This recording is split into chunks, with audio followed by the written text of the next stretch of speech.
Do you want to hear a sermon tonight or not? Yes. That's why you came. You came for God, not for my sermon. Okay. Martha, let's get it straight here. We came for Goldberg. We came for Goldberg. Oh, man, Mike. You know, when you start quoting stuff, Rabbi Rudnick, it scares me. It scares me. You know, I think this is I have like 5 more sermons left, 4 sermons. So I've given so many, I can live any way you want.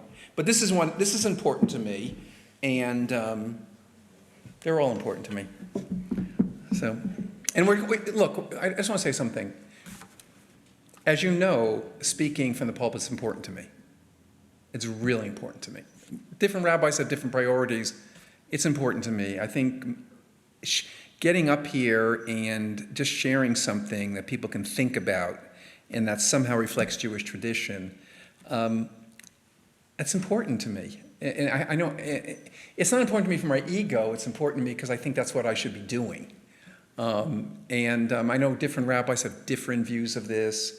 It's important, and I think that's how I grew up, and that's how I was trained, and that's what my rabbinical career has been about. So I thank you for listening and respecting what I say, even when you might necessarily not agree with it. Now, all Americans express our support for President Biden as he confronts his prostate cancer. And we pray for him, and we pray that he has effective treatment and that his treatment will be successful. And if a person doesn't have that in their heart about him, I really question that person's soul. But it must be said that President Biden's a very lucky man. He's wealthy. He has access to the best doctors. He has Medicare. He has federal medical insurance. And if there's an effective treatment, he's going to get it. Not everyone is so lucky. And medical insurance and access to medical insurance is one of the most urgent moral issues in our country. Medical care is not fairly distributed or financially accessible to many. People make job decisions based on health care. If you're poor, your access is limited. If you're unemployed or underemployed, you depend on Medicaid. And Medicaid, we have to define exactly what it is. We talk about it. What is it? And Medicaid is a joint federal state program that, together with CHIP, Children's Health Insurance Program, provides health coverage to 77.9 million Americans, including children, pregnant women, parents, seniors, individuals with disabilities. Medicaid is the single largest source of health coverage in the United States of America. Medicaid and CHIP currently cover, these numbers are really important, 80% of children living in poverty, 41% of births in the United States, nearly half of the 13 million U.S. children with special health care needs, 99% of children in foster care, more than 40% of children in rural and underserved communities, 1/3 of all school-age children from age 5 to 18. It's not some tangent out there. This is really the center of medical care in our country. Now, we're talking about life and death. Living in the United States without medical insurance is a horror story, where each moment of your life could become a medical and economic catastrophe. Medical insurance is one of my hot buttons, not only religiously or as a rabbi, but personally. Jane and I are facing this now. I'm retiring. For the past 12 years, Jane has worked in St. Luke's Hospital as a chaplain, and we're provided medical insurance through them. And the premiums are very reasonable and subsidized, and of course, I must pay for my part. Over time, the prices and coverage has changed. For example, when we first had the insurance, you go to the ER, the emergency room, it's $50 copayment. Now it's $250 copayment. Now, we can afford it, but it's not an incidental expense. And I can imagine some employees of the hospital deciding not to get treatment in the ER because of the expense. And eventually Jane will retire and will go on Medicare and get a supplement, and that will be costly, and we'll afford it because we must. But again, it's not incidental. And we're blessed. This is America today. In 2023, 26 million people, 8% of the population, were uninsured.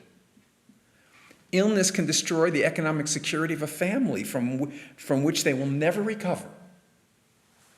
And what does a society owe to its members? That's not just an accounting issue, it's an ethical issue. Now, you know why I'm talking about this. Because this budget that has been passed by the House and is going to the Senate, it's immoral.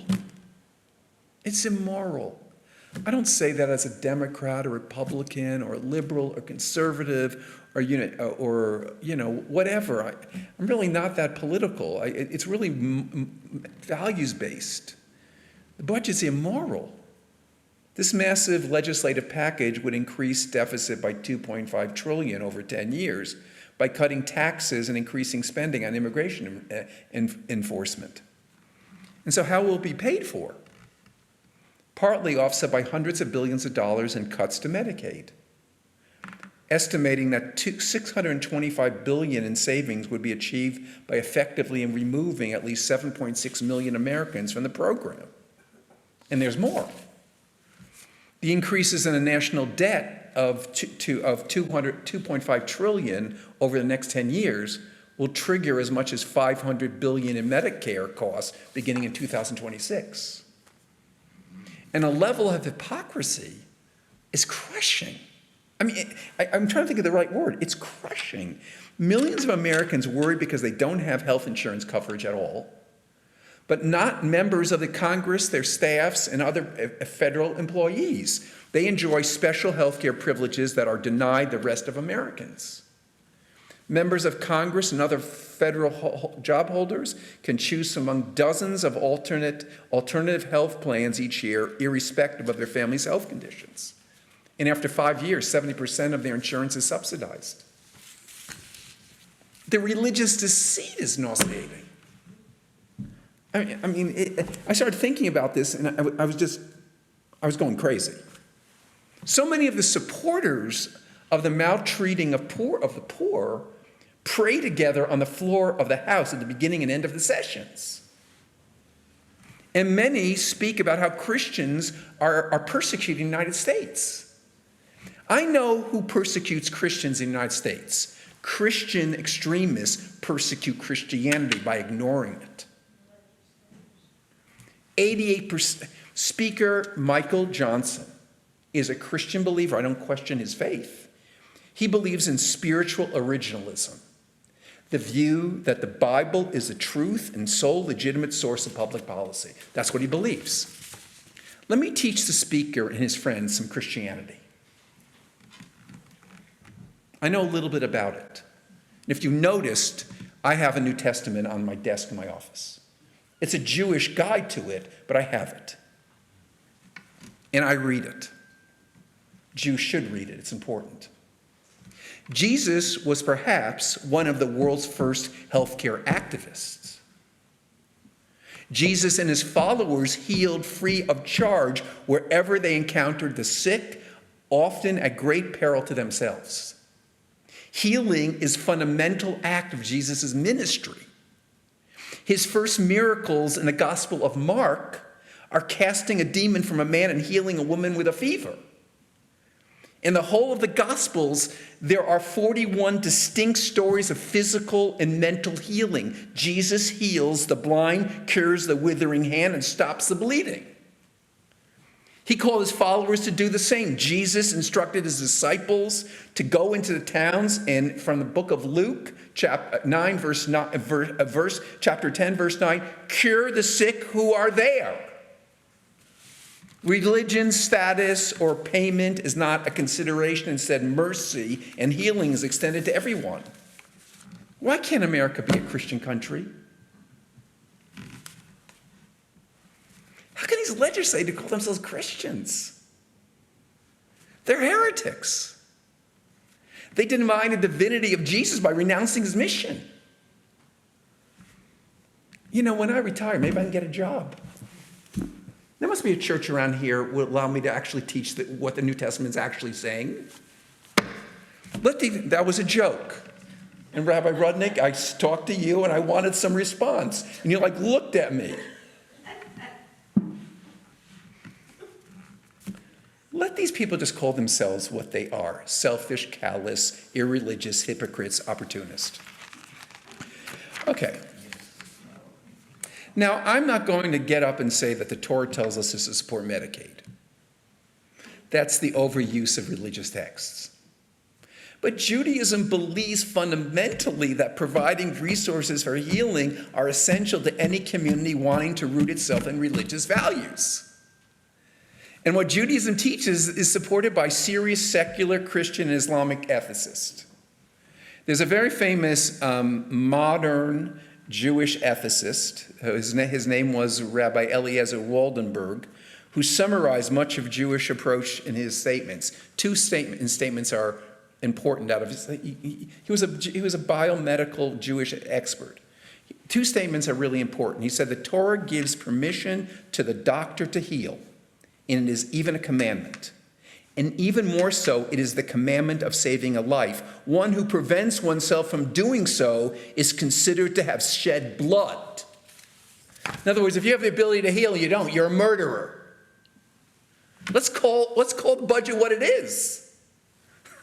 Oh, and he also wrote this: it has been enacted that in every place in which Jews live, the community sets aside a fund for care for the sick. When poor people are ill and who cannot afford medical expenses, the community sends them a doctor to visit them, and the medicine is paid for by the communal fund. The community doesn't say to them, go to hell. You're poor, that's your problem. Why do we have to help you? But this is the implication of this budget. You know, Elliot Dorff is a great teacher of Talmud, of ethics. He's one of the great authorities on Jewish health issues in the conservative movement. And one of his tshuvot, his rabbinic responsa that was part of the rabbinical assembly where the conservative rabbis, he wrote a lot of things, but I just want to read you this section. The community bears ultimate responsibility to assure provision of needed health care for individuals who cannot afford it as a matter of justice. The community that bears the responsibility in our day is the national society through its government, healthcare institutions, insurance companies, private enterprises. Jewish citizens should support by lobbying and other means general societal institutions that will fulfill this responsibility. Now, I have no idea if it's too late. Maybe the Senate will have a revelation. But I want to close with what Senator Josh Hawley said. And I once said, Dee, I once said to you, I said, I'd love to invite Josh Hawley to speak. Remember I said that? You said, why would you do that? I said, because he's a senator of our state. I wasn't wrong about him. Okay, this is what he wrote in the New York Times. He wrote this sermon, really. This is what he wrote. This is what he said. I'm almost done, but I want to make my point. And I don't have much more time with you guys, so I'm going to use it. Okay, so let's begin with the facts of the matter. Medicaid is a federal program that provides health care to low-income Americans in partnership with the state government. Today, it serves over 70 million Americans, including well over 1 million residents of Missouri, the state I represent. And as for Missouri, it is one of the 40 Medicaid expansion states because our voters wanted it that way. And in 2020, the same year Mr. Trump carried the Missouri popular vote by a decisive margin, voters mandated that the state expand Medicaid coverage to working-class individuals unable to afford health care elsewhere. Voters went so far as to inscribe that expansion in our state constitution. Now, 21% of Missourians benefit from Medicaid or CHIP, the companion insurance program for lower-income children. And many of our rural hospitals and health providers depend on the funding for these programs to keep their doors open. All of which means that this, if Congress cuts funding for Medicaid benefits, Missouri workers and their children will lose their health care and hospitals will close. It's that simple, and that pattern will be replicated in states across the country.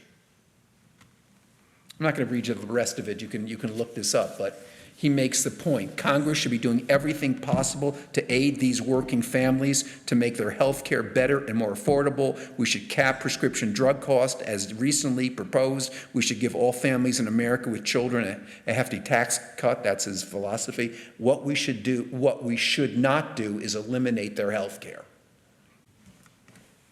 That's not so complicated.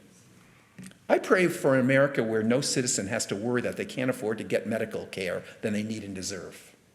They wake up in the middle of the night and have to go to a doctor and have to worry that their whole life's going to be over because they'll have to be paying for it for the rest of their lives. Congress is close to passing an immoral budget, and people of all faith and of all political instincts need to shout no. Shabbat shalom.